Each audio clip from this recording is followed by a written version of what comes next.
d'amour pour les paroles de Dieu. Acceptez-les. N'attendez pas qu'il soit trop tard. Devenez membre de la chaîne Today et bénéficiez de réconfort et de soutien dans les moments difficiles. Cliquez sur le lien dans la description de la vidéo mardi 9 avril 2024 page 2. En externe car ils améliorent leur apparence et les gonflent de fierté et de hauteur. Les mots sont faciles à prononcer mais les vies spirituelles viennent de Dieu. Nous voyons également ce qui suit d'eux. La justice superficielle garde la lettre de la loi mais à l'intérieur il n'y a pas d'amour pour la vérité. Il existe une tentation de faire ce qui est juste aux yeux des hommes. Si tout le monde dit que nous sommes justes, cela doit être vrai. La justice extérieure seule plaît à l'homme, mais ne parvient pas à plaire à Dieu. Regardez les paroles du Christ Matthieu 23, 27 Malheur à vous, scribes et pharisiens hypocrites, car vous ressemblez à des tombeaux blanchis à la chaux, qui paraissent beaux au dehors, mais qui, au dedans, sont pleins d'ossements de mort et de toutes impuretés. Dieu ne se soucie pas de la beauté de nos vies si la justice est fabriquée par l'homme. Il est offensé par cette parade de justice.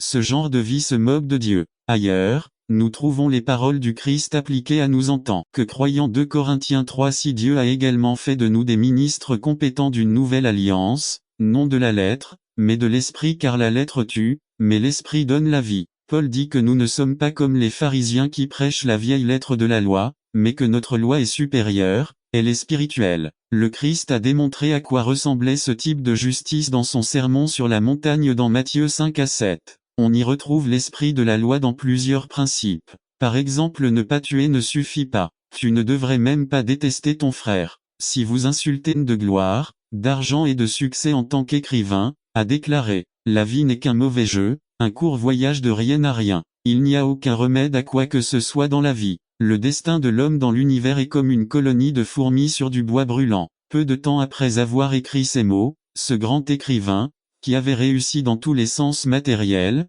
s'est suicidé, voyant que la vie n'était, comme il le disait, qu'un mauvais jeu. Vivre sans espoir nous laisse penser que tout ce que nous appelons vie n'a aucun sens. Terminons avec les paroles de Thomas Hobbes. Regardons l'espoir qu'il avait pour l'avenir. Quand je mourrai, les vers dévoreront mon corps et je confierai mon âme à la grande Quisas. Écoutez bien ces paroles. Je confie mon âme à la grande Quisas. La grande Quisas tout à coup, au cas où il y aurait quelque chose au-delà de la mort, ce n'est pas de l'espoir, ce sont des paroles qui viennent d'un cœur qui a laissé Dieu de côté, donc un cœur vaincu. L'espoir, comme nous l'avons vu, est extrêmement important pour les humains. C'est ce qui nous anime dans un sens très réel. Quand on perd cet espoir qui ne vient que lorsqu'on a une relation avec Dieu, ce qui reste, c'est le désespoir et l'amertume. C'est horrible de vivre sans espoir.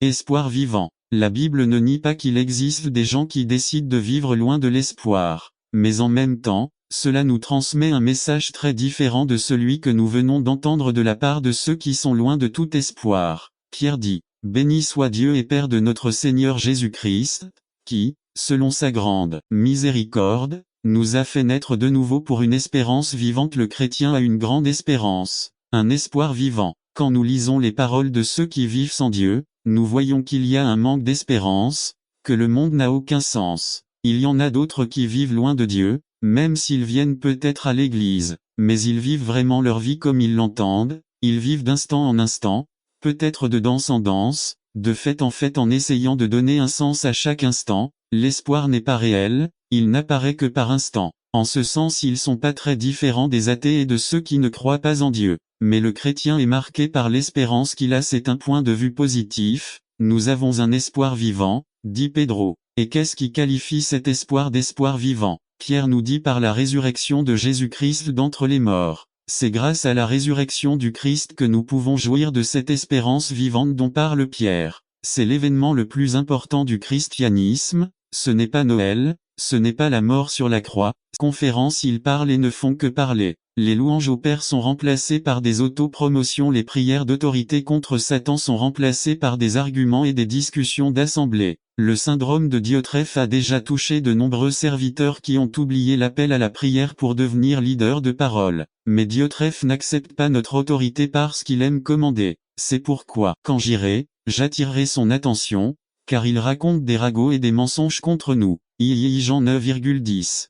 En reconnaissant que vous pouvez vous-même être la cause de vos épreuves et tribulations, que vous avez vous-même pris une mauvaise décision, que vous savez que vous avez mal agi. 9. 2 fois dans le même verset, Jacques répète que Dieu donne la sagesse, demandez-la à Dieu, qui la donne aujourd'hui dans le présent à tous abondamment et sans reproche, et elle vous sera donnée également dans l'avenir. C'est remarquer bien une chose dans le texte. Jacques ne dit pas que Dieu va résoudre le problème, que Dieu va nous sortir de l'épreuve actuelle ou que Dieu va éviter les tribulations futures. Jacques nous dit que Dieu accordera la sagesse pour savoir comment vivre au milieu des épreuves et rester joyeux. C'est le contexte de compter toute votre joie lorsque vous rencontrez diverses épreuves. 1-2-1. Ce qui est fait est fait. Il existe des tests qui n'ont ni correction ni solution. Permettez-moi d'être parfaitement clair dans les problèmes conjugaux. Si mon indifférence, mon manque de démonstration d'amour, des années sans entretenir la relation, ou même ma propre ignorance en ne reconnaissant pas qu'une visite chez le médecin